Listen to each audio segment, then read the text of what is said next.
Kita lanjutkan sumber hukum pidana yang kedua, yaitu al-hadits atau as-sunnah. Jadi terkadang disebut dengan istilah al-hadits, terkadang disebut dengan istilah as-sunnah. Kalau dalam referensi-referensi usul fiqh, biasanya disebut dengan as-sunnah. Kemudian, kalau terkait dengan al-ahkamul khomsah, karena sunnah itu juga dipakai untuk salah satu hukum dari ahkamul khomsah, dari 5 hukum di dalam Islam, yaitu wajib, haram, sunnah, makruh, dan mubah. Maka untuk membedakan sunnah yang maksudnya adalah hadis dengan sunnah yang merupakan al-ahkamul khomsah atau hukum yang 5, maka biasanya untuk sunnah yang termasuk dalam al-ahkamul khomsah disebut dengan istilah an-nadbu atau al-mandub. Nun, dal, dan ba. An-nadbu atau al-mandub. Sementara kalau disebut as-sunnah itu maknanya adalah al-hadith. Itu dalam literatur usul fiqh. Apa pengertian al-hadith atau as-sunnah? Al-hadits atau as-sunnah adalah segala yang dinukil atau diberitakan dari Nabi Muhammad SAW, baik berupa perkataan atau qaul, perbuatan atau fi'il, maupun persetujuan atau takrir. Jadi sekali lagi yang disebut sebagai al-hadits atau sunnah adalah apapun yang dinukilkan atau disandarkan atau diberitakan dari Nabi Muhammad SAW. Jadi sumbernya adalah Nabi Muhammad SAW. Apa bentuknya? Bentuknya bisa perkataan Nabi Muhammad, bisa perbuatan Nabi Muhammad, bisa persetujuan Nabi Muhammad. Kemudian terkait dengan hal itu, ada pembagian as-sunnah menjadi sunnah qauliyah atau hadits yang berupa perkataan Nabi, kemudian sunnah fi'liyah atau hadits yang berupa perbuatan Nabi. Jadi kalau ada sahabat yang melihat Nabi Muhammad melakukan sesuatu diriwayatkan, maka itu disebut sebagai sunnah fi'liyah. Itu merupakan hadis yang berbentuk perbuatan Rasulullah. Kemudian ada juga sunnah takririyah atau hadis Nabi yang berupa persetujuan. Ketika ada sahabat melakukan suatu perbuatan tertentu atau sahabat berkata sesuatu, Nabi mendiamkan, maka diamnya Nabi itu merupakan persetujuan. Misalnya ada seorang sahabat yang makan daging biawak. Nabi mengetahui tetapi Nabi tidak menegur, tetapi mendiamkan saja. Berarti bisa disimpulkan bahwa itu merupakan sunnah takririyah. Hadis yang berupa persetujuan Nabi bahwa daging biawak itu adalah halal.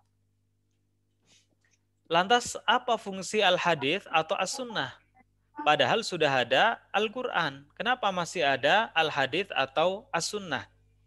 Adanya al-hadits atau as-sunnah memiliki fungsi terhadap Al-Quran. Yang pertama, mempertegas hukum Al-Quran. Misalnya mengenai perintah sholat dan zakat, haramnya riba, dan lain-lain. Ada nggak di dalam Al-Quran perintah untuk sholat? Wa aqimis sholata wa atuz zakah. Perintah sholat dan perintah untuk membayar zakat. Ada di dalam Al-Quran. Tetapi di dalam hadis perintah itu juga ada. Maka fungsinya adalah mempertegas hukum yang sebenarnya sudah ada di dalam Al-Quran. Haramnya riba. Di dalam Al-Quran jelas. Ada ayat yang menjelaskan mengenai keharaman riba. Di dalam hadis Nabi juga ada mengenai hadis-hadis terkait dengan haramnya riba. Di dalam Al-Quran sudah ada, kemudian ada juga di dalam hadis, maka fungsi hadis itu untuk mempertegas hukum yang ada di dalam Al-Quran. Kemudian yang kedua, fungsi hadis terhadap Al-Quran adalah memperjelas atau memperinci hukum Al-Quran yang masih global atau mujmal. Karena terkadang penjelasan di dalam Al-Quran itu masih bersifat global atau mujmal. Oleh karenanya maka perlu diperjelas atau diperinci oleh al-hadits atau as-sunnah. Misalnya, di dalam Al-Quran ada perintah sholat, wa aqimis sholah. Tetapi bagaimana tata cara untuk sholat tidak ada di dalam Al-Quran. Ada mau cari sampai kiamat pun dalam Al-Quran mengenai tata cara sholat itu tidak ada. Kewajiban sholat ada dalam Al-Quran, pelaksanaannya bagaimana? Tidak ada. Maka bagaimana jadinya kalau tidak ada hadis atau as-sunnah? Maka kemudian Nabi menjelaskan mengenai tata cara sholat. Kata Nabi, "Shollu kama ra'aitumuni usolli." Sholatlah kalian sebagaimana engkau melihatku sholat. Jadi tata cara sholat yang dipraktekkan oleh Rasulullah fungsinya adalah memperjelas atau memperinci hukum sholat di dalam Al-Quran. Karena sifatnya masih bersifat mujmal atau global.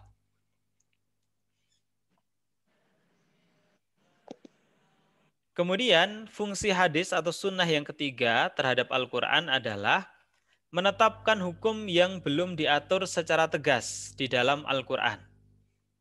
Misalnya memberikan bagian kepada seorang nenek atau jaddatun dari harta warisan cucu. Di dalam Al-Quran tidak ada pengaturan mengenai bagian nenek atas harta warisan cucu yang meninggal dunia. Tetapi di dalam hadis, nenek diberikan bagian waris dari harta warisan cucu yang meninggal dunia. Ini contoh bahwa al-hadits atau as-sunnah juga punya fungsi untuk menetapkan hukum yang belum diatur secara tegas di dalam Al-Quran. Ini boleh saja, kenapa demikian? Karena al-hadits dengan Al-Quran itu punya persamaan. Apa persamaannya? Baik al-hadits maupun Al-Quran sama-sama merupakan wahyu dari Allah. Makanya Nabi, wa ma yantiqu 'anil hawa in huwa illa wahyu yuha. Jadi Nabi tidak berbicara dengan hawa nafsu, melainkan Nabi berbicara itu sesuai dengan yang diwahyukan oleh Allah. Lantas perbedaannya apa? Kalau Al-Quran redaksinya langsung dari Allah, tetapi Al-Hadits redaksinya berasal dari Nabi Muhammad. Makanya kalau Al-Quran punya nilai sastra yang luar biasa, tetapi Al-Hadits redaksinya sama sekali tidak memiliki nilai sastra. Karena memang Rasulullah bukanlah orang yang pandai di dalam bersastra. Ini fungsi Al-Hadits terhadap Al-Quran. Sama halnya misalnya yang terakhir ini menetapkan hukum yang belum diatur secara tegas dalam Al-Quran. Di dalam Al-Quran tidak ada penyebutan anjing sebagai binatang yang dagingnya haram untuk dikonsumsi. Yang ada adalah lahmul khinzir, kemudian dam, darah, kemudian al-khomru, khomer. Yang lain-lain tidak ada, misalnya binatang yang punya taring tajam, binatang yang hidup di dua alam, itu tidak ada di dalam Al-Quran. Daging anjing pun tidak ada di dalam Al-Quran, tetapi adanya di dalam Al-Hadits. Maka Al-Hadits juga punya fungsi menetapkan hukum yang belum diatur secara tegas di dalam Al-Quran. Kemudian yang ketiga, al-ijtihad. Ini sebagai sumber yang ketiga. Apa itu al-ijtihad? Ijtihad adalah pengerahan segenap kemampuan oleh seseorang untuk memperoleh pengetahuan tentang hukum-hukum syariat yang belum diatur secara tegas atau jelas dalam Al-Quran dan Al-Hadits. Jadi kalau dalam Al-Quran dan Al-Hadits, keduanya tidak mengatur secara jelas mengenai hukum-hukum syarak tertentu, maka terbuka untuk dilakukan ijtihad atau pengerahan segenap kemampuan oleh seseorang yang memang punya pengetahuan tentang hukum-hukum syariat. Itu ijtihad. Apa alat dilakukan ijtihad? Ya akal. Makanya Mu'adz bin Jabal menjawab, ketika tidak ada dalam Al-Quran dan Al-Hadits, di dalam penyelesaian perkara yang ada di wilayahnya, maka akan menyelesaikan menggunakan ra'yun atau akal. Jadi pengerahan segenap kemampuan untuk memperoleh pengetahuan tentang hukum-hukum syara itu alatnya adalah akal. Tetapi ijtihad itu tidak bisa dilakukan dengan sembarangan. Melainkan ijtihad itu harus ditempuh menggunakan metode-metode tertentu. Misalnya apa? Ada metode ijma. Apa itu ijma? Kesepakatan seluruh mujtahid. Mujtahid itu orang yang memenuhi kualifikasi dalam melakukan ijtihad. Kesepakatan seluruh mujtahid umat Islam sesudah meninggalnya Rasulullah mengenai suatu hukum syariah terkait perbuatan-perbuatan mukallaf. Siapa itu mukallaf? Mukallaf adalah orang yang sudah cakap secara hukum. Artinya dia sudah terbebani untuk menjalankan kewajiban-kewajiban di dalam syariat. Itu mukallaf. Maka mukallaf itu adalah akil dan baligh. Dia berakal sempurna dan sudah baligh. Kalau sudah memenuhi dua itu maka dia disebut sebagai mukallaf atau sudah cakap. Ya, kalau seluruh mujtahid pada suatu periode tertentu atau pada waktu tertentu sepakat mengenai suatu hukum syariah terkait perbuatan mukallaf, maka itu disebut sebagai ijma dan itu merupakan sumber hukum. Kemudian bisa juga menggunakan metode qiyas, mempersamakan hukum suatu perkara yang belum ada hukumnya dengan suatu perkara yang sudah ada hukumnya karena ada segi kesamaan ilat atau kausa hukum. Jadi qiyas itu syaratnya ada al-aslu. Al-aslu itu berarti perkara yang sudah ada hukumnya. Kemudian ada hukmul asli, yaitu hukum dari perkara tersebut atau hukum dari al-aslu. Kemudian ada al-far'u, perkara yang belum ada hukumnya. Yang mau dicari adalah hukmul far'i atau hukum dari al-far'u, perkara yang belum ada hukumnya itu. Maka dicari al-far'u, perkara yang belum ada hukumnya, di mana ada nggak yang serupa dari al-aslu atau perkara yang sudah ada hukumnya di dalam Al-Quran atau Al-Hadith.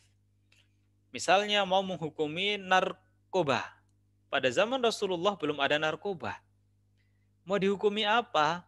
Maka dicari yang sepadan apakah ada di dalam Al-Quran atau Al-Hadith. Oh, yang punya sifat sama itu adalah al-khamru karena sama-sama menjadikan fungsi akal tidak sempurna. Nah, itu namanya al-aslu. Jadi khamr itu al-aslu, perkara yang sudah ada hukumnya. Hukumnya apa? Al-khamru. Al-khamru hukumnya haram. Jadi hukmul aslinya adalah haram. Ada nggak kesamaan ilat, kausa hukum antara narkoba dengan khamr sehingga bisa disamakan hukumnya? Kenapa sih khamr itu diharamkan? Kullu muskarin haram, kata Rasulullah. Setiap yang memabukkan itu haram. Berarti kenapa al-khamru itu diharamkan? Karena muskar, karena punya sifat memabukkan. Jadi sifat dari zatnya itu yang memabukkan. Sifatnya ya, bukan volumenya. Makanya minum khamr mau sebanyak 1 sendok, 2 sendok, 3 sendok, itu tetap haram karena zatnya itu muskar. Kalau volume minum air putih saja, kalau 1 gentong ya mabuk.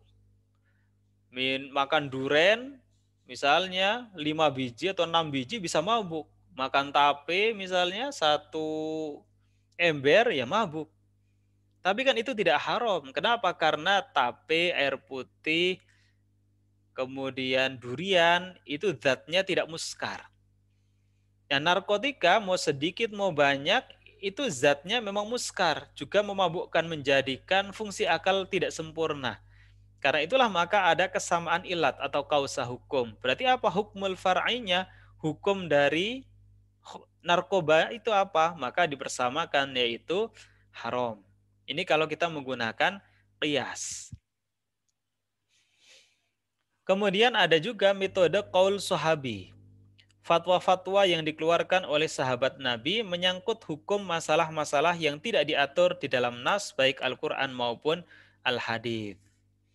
Ya, misalnya fatwa yang dikeluarkan oleh Umar bin Khattab mengenai jumlah rakaat sholat tarawih misalnya. Kemudian yang lain-lain. Kenapa para sahabat bisa dijadikan sebagai sandaran dalam perkara tertentu? Ya karena Rasulullah juga bersabda misalnya alaikum bisunnati wa sunnati khulafair rasyidin al-mahdiyyin. Hendaklah kalian berpegang kepada sunnahku dan sunnah para khulafaur rasyidin al-mahdiyyin karena mereka orang-orang yang diberikan petunjuk. Umar bin Khattab itu merupakan khalifah yang paling banyak melakukan terobosan hukum. Dan itu bisa dijadikan sebagai sumber hukum karena Umar bin Khattab itu merupakan sahabat Nabi. Jadi termasuk dalam kategori ijtihad dengan metode qaul sahabi. Fatwa-fatwa yang dikeluarkan oleh sahabat Nabi.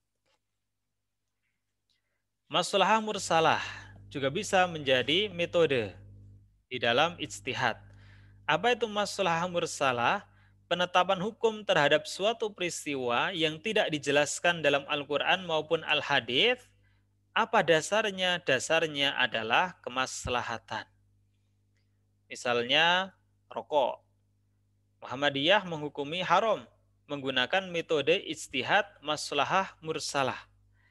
Karena rokok itu menimbulkan mudarat yang sangat besar terhadap kesehatan bukan hanya bagi perokoknya tetapi juga bagi orang yang menghirup asapnya, maka berdasarkan pada metode ijtihad maslahah mursalah rokok itu diharamkan oleh Muhammadiyah.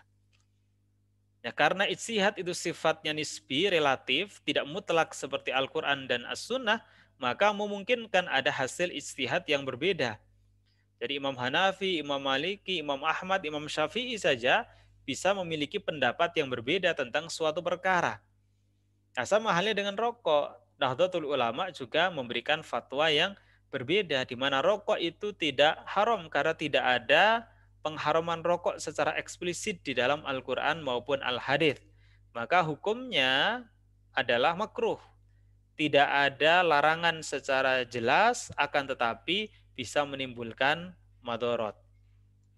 Jadi ijtihad dari manapun, hukum rokok itu ya hanya seputar pada haram dan makruh. Makruh itu satu tingkat di bawah haram.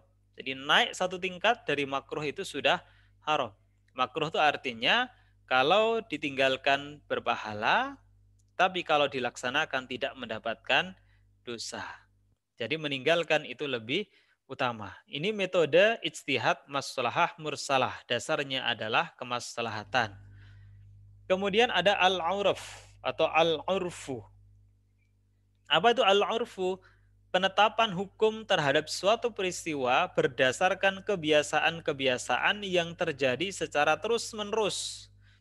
Ini dasarnya adalah al-adatu muhakkamah. Adat atau kebiasaan itu menjadi hukum. Tetapi syaratnya kebiasaan atau adat itu tidak bertentangan dengan Al-Quran dan As-Sunnah. Maka bisa dijadikan sebagai sumber hukum. Tapi kalau ada adat tetapi bertentangan dengan Al-Quran dan As-Sunnah, maka tidak menjadi hukum. Karena syarat menjadi hukum manakala tidak bertentangan dengan Al-Quran dan As-Sunnah. Kemudian ada juga saddud dhara'i. Apa itu saddud dhara'i?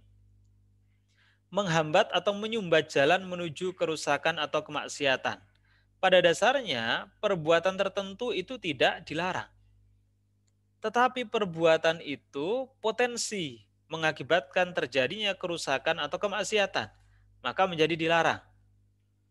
Nah, misalnya apa? Misalnya pacaran. Tergantung ya bentuknya ya. Karena tidak ada definisi yang pasti tentang pacaran. Jadi pacaran tetapi sering berduaan, menyepi, sehingga potensi terjadi perzinahan, maka pacaran itu bisa dihukumi sebagai haram. Untuk apa? Untuk menghambat atau menyumbat jalan jangan sampai terjadi perzinahan yang itu jelas merupakan kemaksiatan. Misalnya. Dan lain-lain ini sudah dipelajari dalam mata kuliah hukum Islam.